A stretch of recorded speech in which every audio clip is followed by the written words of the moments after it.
Sebutan Indonesia sebagai negara agraris bukanlah isapan jempol belaka. Salah satu sentra penghasil padi di Jawa Timur adalah Kabupaten Ngawi. Memiliki hasil produksi mencapai 818,62 ribu ton tiap tahunnya. Petani selalu menjaga hasil panennya. Bentuk nyata masyarakat Ngawi dalam menghindari gagal panen adalah dengan mengandalkan sinergi antar petani.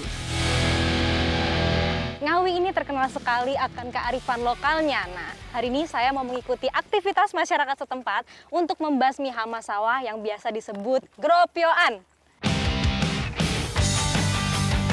Gropyoan adalah sebutan masyarakat Ngawi untuk perburuan tikus di areal persawahan yang dilakukan beramai-ramai. Cara perburuan tradisional ini merupakan salah satu solusi untuk menghindari penggunaan racun atau jebakan listrik yang membahayakan manusia dan lingkungan.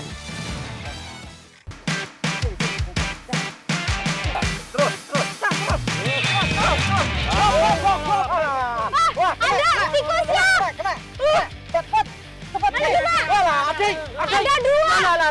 Hati-hati, Pak. Aduh.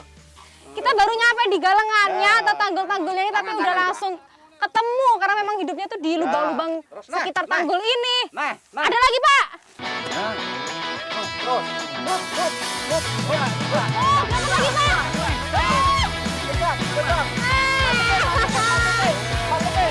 Pematang sawah menjadi target lokasi perburuan hewan pengerat kali ini. Tikus-tikus sawah biasa bersarang di dalam lubang untuk menghindari bahaya dari predator lainnya, seperti ular dan burung hantu. Susah juga, ternyata ada jenis lubang yang ke bawah juga itu menandakan bahwa itu yuyu atau kepiting. Lubangnya sama, besar itu sama, cuman dia mengarah ke bawah. Kalau tikus tuh ke samping-samping. Selain arah sarang yang berbeda, terdapat tanda lain yang dapat menjadi penunjuk. Terdapat remah-remahan sisa makanan di lubang pintu sarang tikus, menandakan bahwa sarang itu baru saja dihuni dan belum ditinggalkan oleh penghuninya. Ini lubangnya itu sampai ke dalam-dalam, makanya harus digancol dulu, dipukul. Kita nyari terus sampai dapat, tapi ini nggak ketemu-temu. Lincah banget ya, Pak.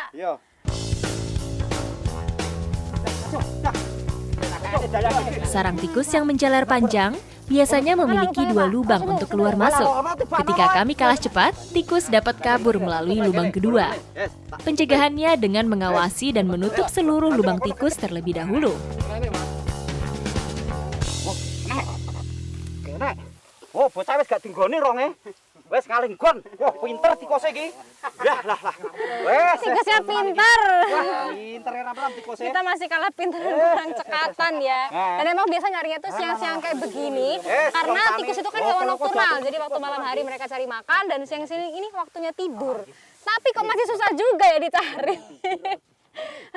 Tetap semangat. Sebagai hewan nokturnal yang beradaptasi dengan lingkungan minim cahaya, tikus memiliki indera penciuman dan pendengaran yang tajam. Meskipun perburuan dilakukan di siang hari, tikus tetap memiliki keunggulan dibanding manusia. Dapat lagi. Jadi emang nyari hama tikus ini, gropyoan ini mau dilakukan 3 musim. Waktu sebelum tanam, pada saat sebelum panen seperti ini, dan pasca panen. Dan ini memang sangat merugikan sekali ya, karena bisa merusak padi sekitar 20% sampai 50% per tahunnya.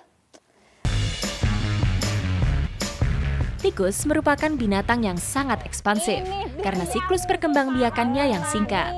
Jumlah anak yang dihasilkan sepasang tikus bisa mencapai 12 ekor, sehingga dapat merusak padi secara masif. Nah, besarkan.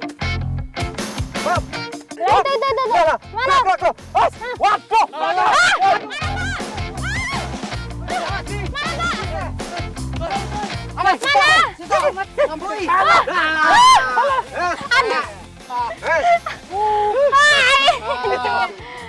Waduh, hati-hati. Pak, udah mati nih, Pak ya? Mati. Wah. Ini sampai loncat ke sawah-sawah, jadi kita harus pakai pukulan. Dia sampai mati. Tapi lakanya juga harus hati-hati ya, kan sawahnya ini belum panen. Harus pas banget. Untungnya dapat.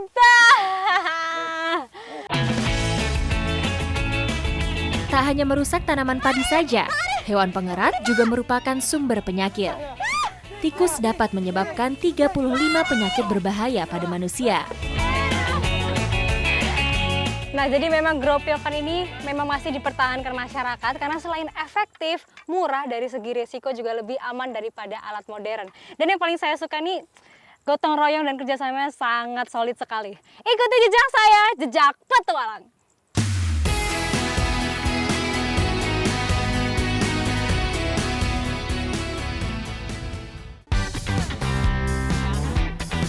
Keanekaragaman hayati Indonesia merupakan hal yang tidak dapat dipungkiri lagi. Perbedaan kondisi geografis tiap daerah inilah yang juga menghadirkan beragam olahan unik, termasuk Kabupaten Ngawi yang juga memiliki kuliner berbahan ekstrem. Biarpun tergolong ekstrim, kuliner ini merupakan sumber nutrisi yang digemari penduduk setempat. Di Ngawi ini alamnya masih bagus sekali loh. Makanya biasanya warga setempat malah memanfaatkan hama pohon untuk perbegalan ke kebun atau ke hutan. Dan salah satu yang mau kita cari hari ini adalah gendon. Ikuti jejak saya, jejak petualang. Gendon adalah ulat yang hidup di dalam batang pohon turi. Meski dianggap sebagai salah satu pengganggu pertumbuhan pohon turi, namun memiliki kandungan protein yang cukup tinggi. War jam 2 siang sebentar lagi. Buka Tokopedia sekarang. 3, 2, 1. Itulah alasan utama kenapa warga kerap mencarinya. Dapat, Pak. Dapat. Wah. Ini dia gendon. Jadi gendon itu emang hidupnya di dalam batang-batang pohon seperti ini, paling banyak di pohon turi. Teksturnya kenyal-kenyal gitu, lucu. Pohon turi memiliki kayu yang tergolong lunak, sehingga menjadi makanan favorit gendon. Jadi karena hidupnya di dalam batang pohon, kita ngambilnya harus dibacok-bacok dulu pakai pisau.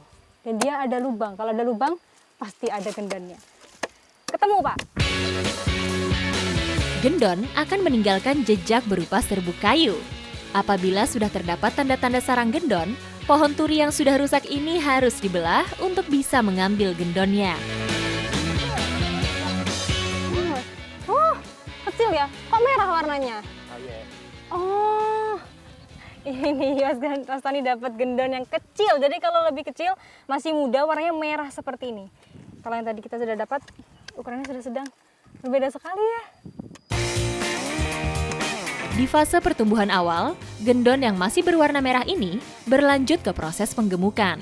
Pada proses ini, gendon hanya bertugas makan tiada henti sebagai persiapan masuk masa hibernasi menjadi kepompong. Akhirnya dapat juga setelah susah-susah.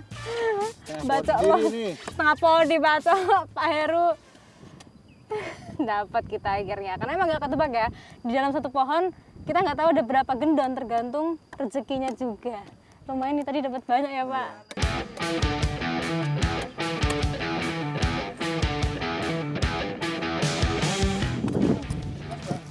Oh Mas Tani dapat lagi. Wah, ini kayaknya gendonnya udah lumayan cukup lah untuk perbekalan ke hutan jati. Langsung aja kita ke sana ya Mas. Mas Tani anterin ya. Ya udah Pak. Ikuti jejak saya, jejak petualang.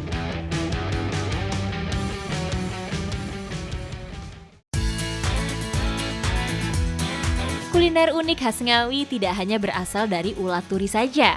Di hutan jati ini, saya bertemu dengan beberapa masyarakat yang sibuk mencari jamur selo untuk diolah menjadi kuliner yang tidak kalah nikmatnya.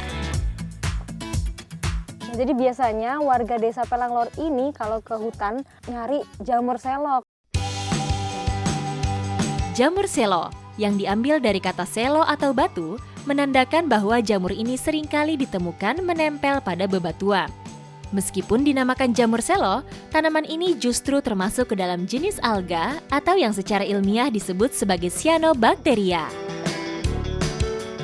Jadi ini emang hutannya masih alami sekali dan emang banyak banget di sini. Cuman yang bikin saya penasaran ini ada warna kuning juga. Yang ini kenapa Bu bisa warna kuning? Kuning itu agak kering, Mbak. Oh, kering karena matahari ya? Iya. Tapi bisa dikonsumsi juga? Bisa. Cuman yang paling enak kata Bu Ambar tuh kalau ini Agak tipis. selonya lebih tipis, lebih krenyes-krenyes gitu ya. Nah, tapi tebal kan lembek.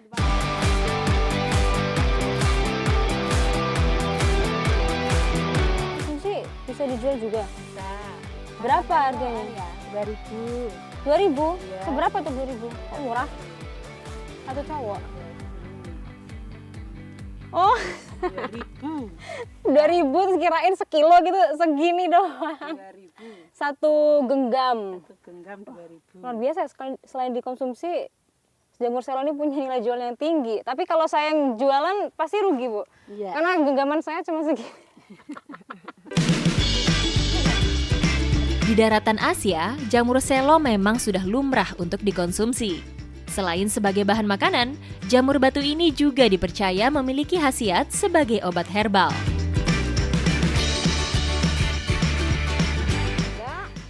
Enggak, Bu. Oh iya, ayo Bu ke sana, Bu. Ada jamur lagi. Mana, Bu? Sini. Jamur apa ini? Jamur kuping, Mbak. Kalau di sini namanya. Jamur Iya. kuping. Ah, ternyata kita nemuin jamur kuping juga karena memang di sini hutannya lembab, terus pohonnya ini lapuk ya, Bu. Iya, Jadi dia jadi lapuk. habitat yang pas untuk jamur kuping ini.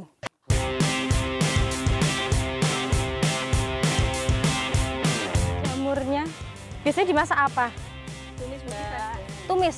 Kebetulan Ibu, saya punya gendon. Kayak kalau dicampur enak nih. Ikuti jejak saya, jejak petualang. Sebelum diolah, jamur selo dan jamur kuping yang telah dipanen harus dicuci untuk membersihkan sisa-sisa kotoran dan tanah yang menempel. Cita rasa jamur yang nikmat ini membuat kami tidak perlu menggunakan bumbu yang rumit. Cukup mengandalkan bumbu tumisan sederhana yang diiris-iris terlebih dahulu.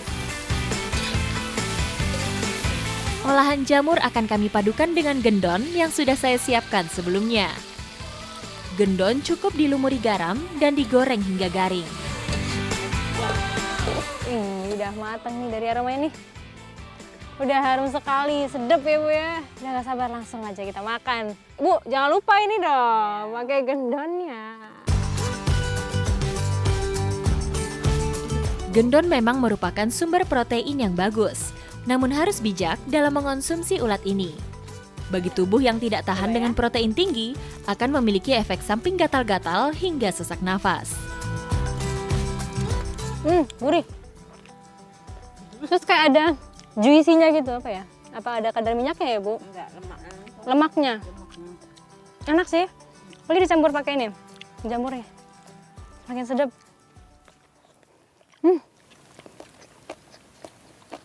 Mantap. Enak ternyata. Enak. Kalau jamurnya ini menurut saya, kalau dikunyah mirip rumput laut. Dari rasanya juga, cuman ada sedikit pahit-pahitnya. Kalau si gendon ini, ya ada asin, gurih, apalagi tadi tambah garam.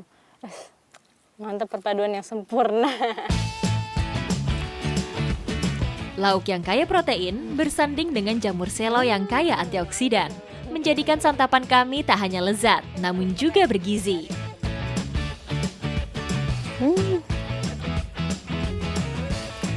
Enaknya tuh gini ya, hidup di desa, hutannya masih asri, alami. Jadi kalau kita lagi di kebun apa di hutan, lapar, langsung bisa ngambil hasil alamnya untuk diolah. Ikuti jejak saya, jejak petualang.